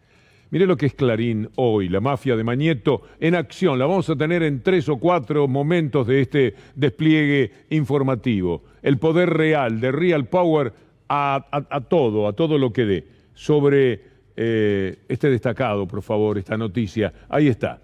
Alertan en Estados Unidos sobre el impacto desestabilizador y la influencia maligna de China y Rusia en América Latina. Bueno, a China y a Rusia no se le deben golpes de Estado que hayan traído tanta desgracia a la Argentina y América Latina. Estas son repercusiones de la gira de Fernández, por supuesto. El enojo que hay en los Estados Unidos y en la élite dominante de la Argentina tiene que ver con eso, con el viaje de Alberto Fernández. ¿Cómo va a decir que la Argentina no tiene que ser satélite de ningún país?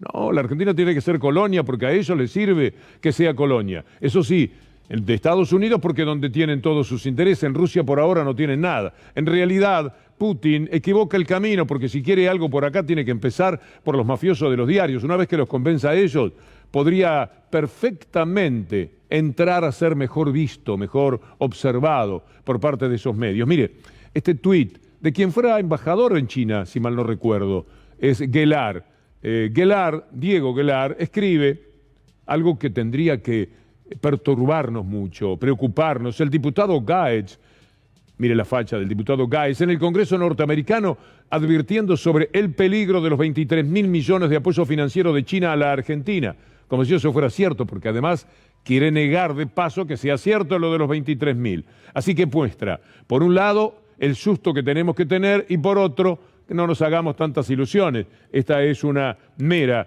expectativa. Mire cómo bombardean la gira. No pueden parar, porque de verdad, a esta altura de los acontecimientos, le dan una semana de changüí al presidente de la República, va a Rusia, va a China, informan, nada más.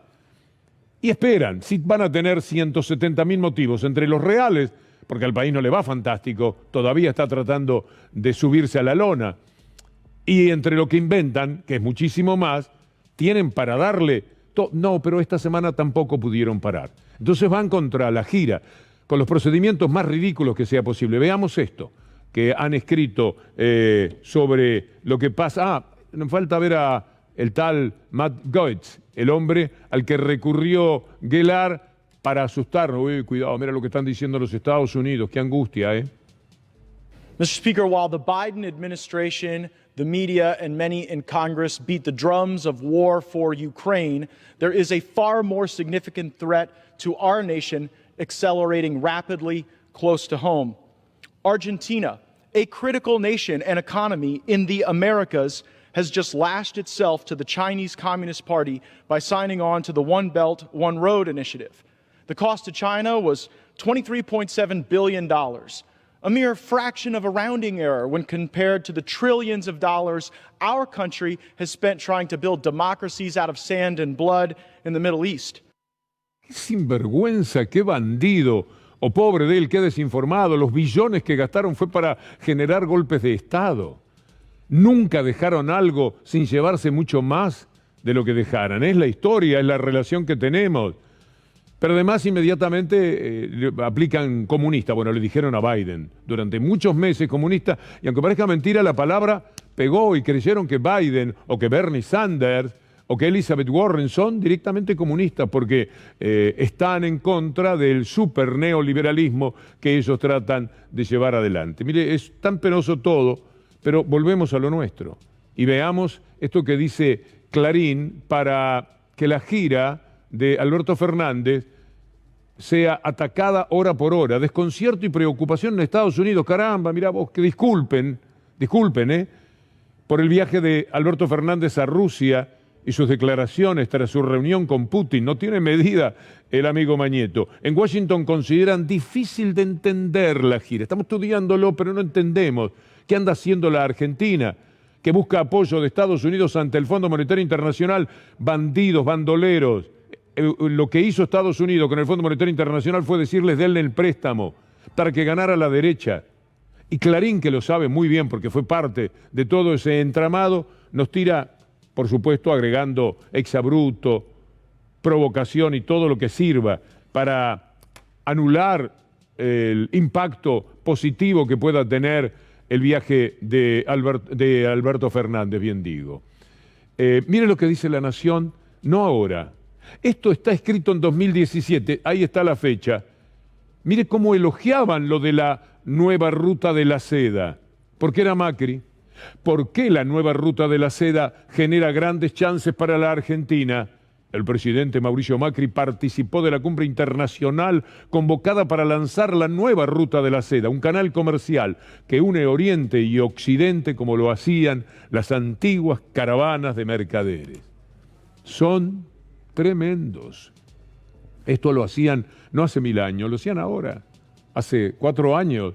Les parecía bárbaro porque lo hacía el gobierno de ellos, porque Macri nada más lo representaba. Ahora está muy mal que la Argentina, en este tiempo y a la salida de la pandemia, pueda participar también de la ruta de la seda, donde están más de 100 países, y que por supuesto no cambia la geopolítica del mundo para nada, pero ellos no quieren saber algo de China o Rusia en la medida en que pueda favorecer a este gobierno, que ese es el problema. Porque cuando podía favorecer al otro, viva el swap, viva la ruta de la seda, o no nos acordamos de esto. Pensarán que somos tan torpes que carecemos de memoria. Es una tristeza. ¿Se acuerda de Forí, el llorón, que le contaba a Macri, llorando el negocio que habían hecho? Bueno, vea lo que dice ahora sobre esta gira. A ver, ese posicionamiento ideológico que toma el gobierno y que lo viene haciendo claramente en la región, con estos especies de asociaciones privilegiadas con países como lo que mencionaste, Venezuela, Nicaragua, Cuba. Cuba tiene un papel en nuestra ideología de gobierno de este momento, un papel mucho más relevante que al que a veces realmente le reconocemos o le atribuimos. Furi? ¿En qué sentido dice China Furi? y Rusia... Perdón, ¿en qué sentido lo de Cuba? Perdón, sí, porque Cuba ha sido un poco maestra en la enseñanza de varios de los dirigentes que están hoy en el gobierno.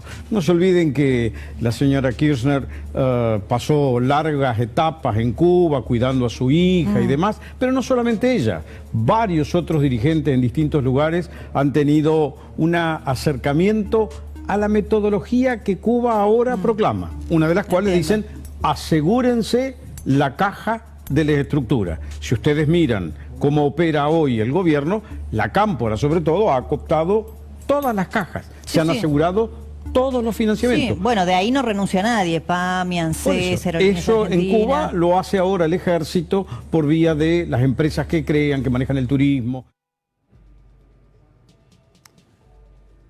¿Estarán bien? ¿Funcionan bien todos ellos?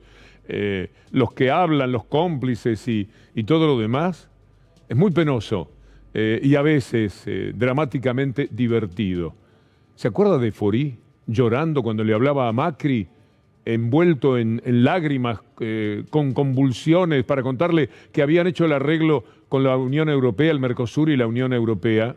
Acuérdese de esto para que el ridículo aquel, y conste que no pasó absolutamente nada, como le vamos a mostrar después, podamos utilizarlo para entender a este pobre personaje que acabamos de poner en pantalla. Perdón, presidente, despertarlo. Estamos, Tenemos acuerdo.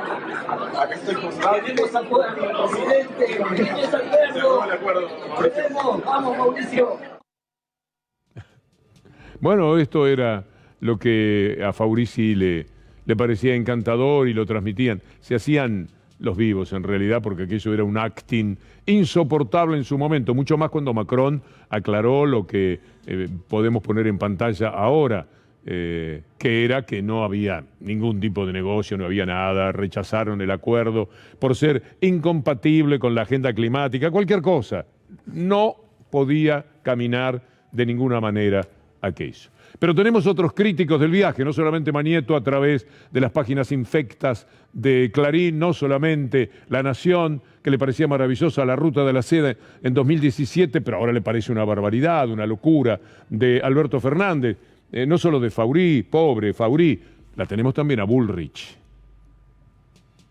Dio vergüenza que nuestro presidente, frente a Putin, critique a Estados Unidos y al Fondo Monetario, siendo además Rusia parte del Fondo Monetario, ¿no? Es algo que no se hace, porque es lo mismo que ir a Estados Unidos y criticar a Rusia. Uno dice, bueno, Argentina tiene buenas relaciones con Estados Unidos y tiene buenas relaciones con Rusia. Nosotros somos multilaterales, pero vivimos en un continente, tenemos una determinada cultura, va a Rusia en el medio de una tensión bélica con Ucrania, con la posibilidad de que Rusia vuelva a la lógica de la guerra.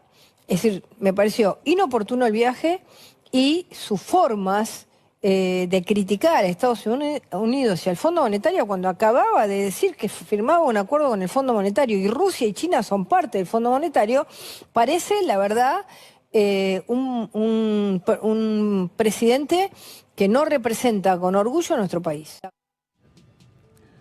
Y es la presidenta del PROE, no es cualquier cosa, tiene un lugar importante. Esta mujer que ha conseguido que sean buenas y potables, Lilita Carrió, María Eugenia Vidal, la verdad, comparado con tanto disparate, tanta maldad, como la que vamos a ver después además, cuando hablemos del fentanilo y de toda esa historia. Pero tiempo al tiempo. Ahora, un toquecito de periodismo de aquel. Nunca aprenderemos. Hay quienes transitamos por este mundo de esta amada profesión, pero sin aprender lecciones como esta de cómo hacer periodismo, que nos va a dar La Nación más sobre la realidad de la gira de Alberto Fernández. Los papelones de nuestro presidente en China, que no sabe ni hacer el saludo, porque no tiene un asesor que le diga la diferencia entre el saludo tailandés, el chino o el japonés, es parte, me dirán qué tiene que ver una cosa con la otra, es parte de la falta de rigurosidad, de profesionalismo. Bueno, y después vamos a seguir revisando lo que en Junta Brava hacen con toda la información. Mire cuál es el tratamiento de tapa de hoy respecto a las reservas del Banco Central, porque están tratando de presionar de todas las maneras para devaluar el dólar, etcétera. Las reservas del Central llegaron a un piso inédito, apenas 95 millones. Hicimos nuestras averiguaciones y de una manera creíble podemos decir lo que colocamos ya mismo en pantalla, con un par de placas que tratan de ser por lo menos ilustrativas. Las tenemos, ahí van. Las compras en el mercado de cambios son uno de los factores que inciden en el nivel de reservas. Este febrero, después de un arranque vendedor, el Banco Central equilibró la balanza. Esto es sabido, pero no les importa. Por la alta estacionalidad de las exportaciones argentinas, recién a partir de marzo, comienzan a ingresar las ventas de la cosecha gruesa. Hasta ese momento es normal que el Banco Central asista al mercado de cambios. Y mientras tanto, se dan aspectos de una recuperación económica muy interesante, muy valiosa, que nunca va a estar en la tapa. En la tapa va a estar que el presidente Alberto Fernández no sabe saludar en chino, va a estar que dice que el país no puede ser satélite de nadie, en fin, todo lo que hemos recorrido ahora, lamentando tener que hacerlo, pero lo que es la recuperación económica no va a aparecer en ningún lado. Le vamos a dar 3 ejemplos que se suman a los 10 que le dimos ayer en la columna. Rápidamente le pido a Federico Ferro, nuestro guía. Industria repuntó casi 16% en 2021. Mire usted, casi una quinta parte. Y registró mejor diciembre que cualquier año de los últimos 5. Y estamos todavía en pandemia. El empleo registrado privado volvió a niveles de prepandemia. Es decir, pasando la pandemia estamos igual que lo que había registrado el neoliberalismo y con tendencia a superarlo. Y la construcción se recuperó en 2021, rebotó 31%. No lo quiero marear con tantos números, pero quiero dejarle por lo menos el concepto de cómo están ahora las cosas. Algo huele mal en la justicia y hace bastante tiempo. Lorenzetti, integrante de la Corte Suprema, fue acusado por Clarín de ser un mafioso que toda la vida lucró con PAMI, toda la vida, desde el 2000 para acá. Consiguieron testimonios, hicieron notas en Mitre, sacaron en los 300 canales un ataque que duró 48 horas, no más que eso, hasta que Lorenzetti fue de rodillas a prometer que nunca más se metía con Clarín y ahora, además, como servicio especial, es capaz de negar el lawfare. Algo podemos entender también, porque dentro del lawfare está Lorenzetti. Mal haría en decir sí, el lawfare es una verdad, autoacusándose, sería difícil. Escuchemos al hombre al que estigmatizó para siempre el diario Clarín, hablando con la gente de Clarín. Para usted, doctor Lorenzetti, ¿el lawfare existe o no aquí en la Argentina? Porque Cristina insiste con eso. Yo respeto una opinión, pero para mí no, yo no tengo ninguna duda al respecto. Para mí no, yo no tengo ninguna duda al respecto. Ninguna duda tiene.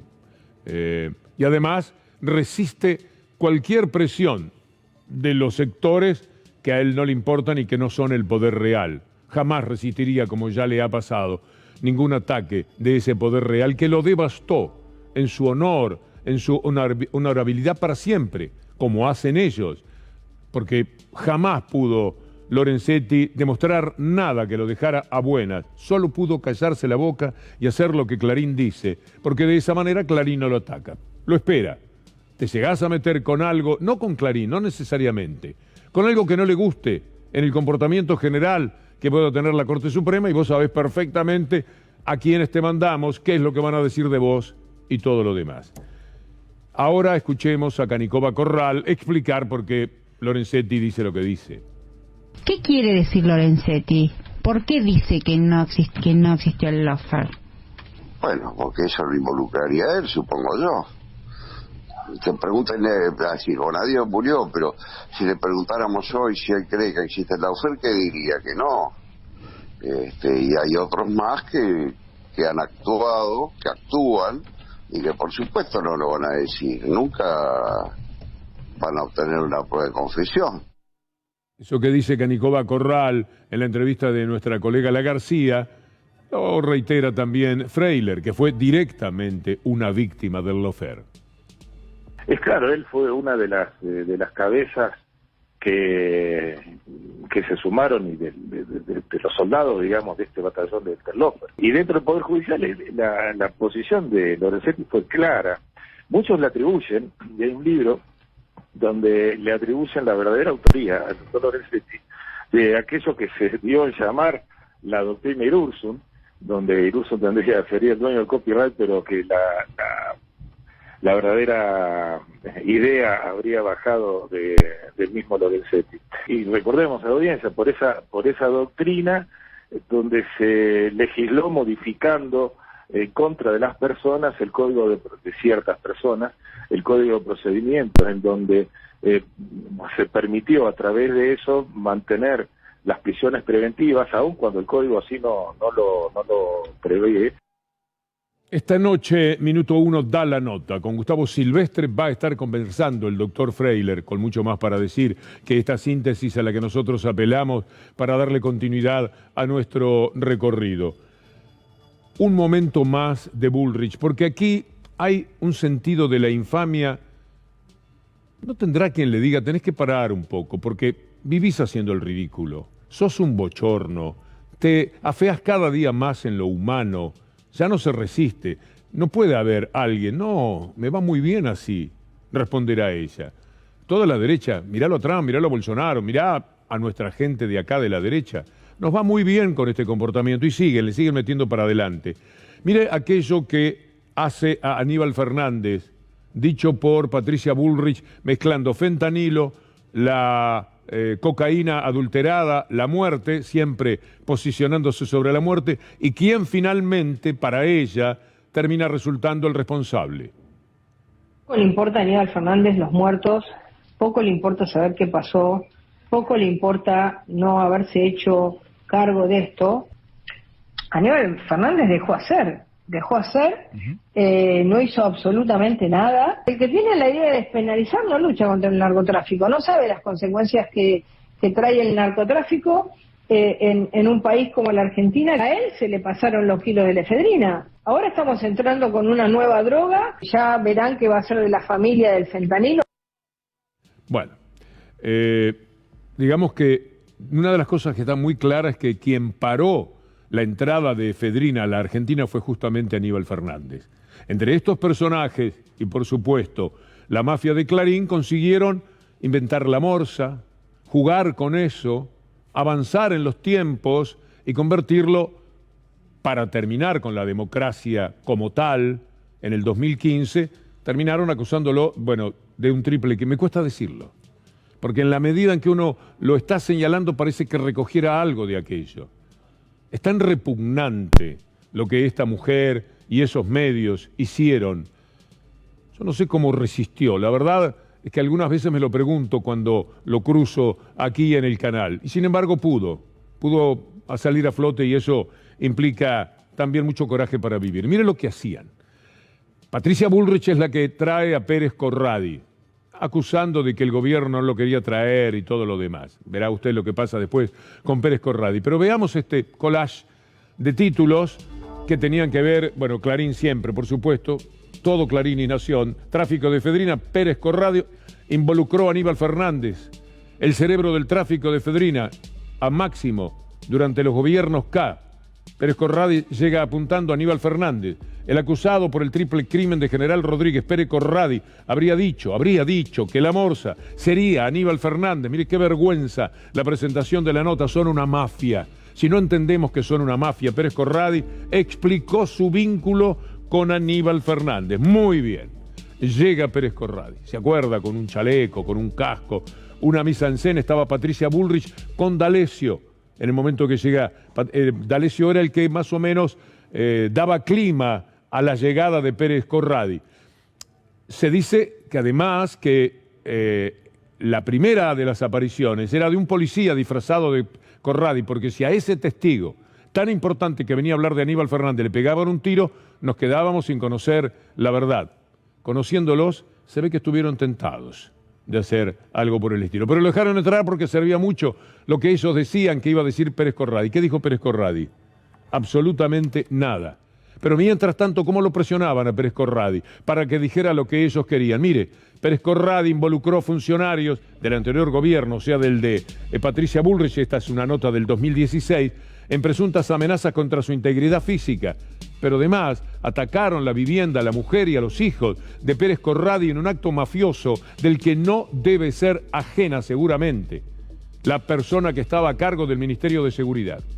Miren lo que le hicieron a Pérez Corradi, que después de esto, conociendo lo que estaba sucediendo, viendo la devastación que sufrían en su hogar por lo presuntamente delincuente que él era, decide entregarse. Pero cuando se entrega, no viene y dice lo que estaban esperando. Mire lo que dijo Pérez Corradi.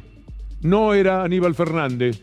Pérez Corradi acusó a Sanz de cobrar $200.000 para destituir a Fortunato Márquez el 19 de julio del 2016. Bueno, por supuesto vino la respuesta de Sanz, que a lo mejor tenía razón en lo que decía, imposible para nosotros saberlo, pero el que venía a hablar contra Aníbal Fernández habló contra Sanz. ¿Y qué pasó a partir de ese momento? Desapareció Pérez Corradi. Nunca más les interesó para nada. Tampoco les interesó nunca más hablar de la Morsa, porque la Morsa quedó demostrado que era otro. Veámoslo para terminar nuestro trabajo. 5 años después, y con una elección perdida, se comprueba que la Morsa no era Aníbal Fernández, sino un ex agente de la ex-CIDE. En ese bombardeo de mentiras de estos personajes hemos vivido este tipo de circunstancias.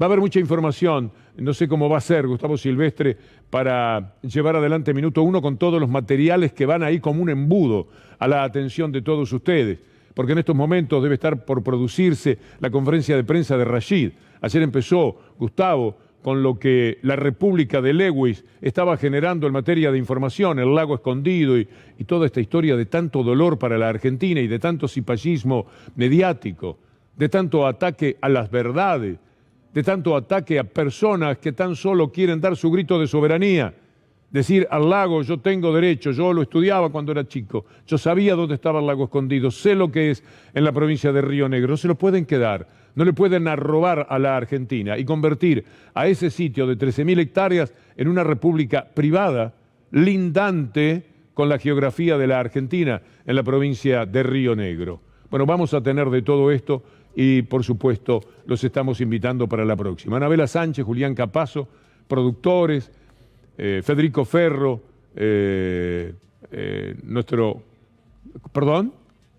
la dinastía de Charlie Montes Onganía, con Juanpi ocupándose de nosotros y ahora trabajando Charlie ya con todo lo que trae Gustavo Silvestre. Amigos, están invitados para mañana, si Dios quiere, hasta entonces.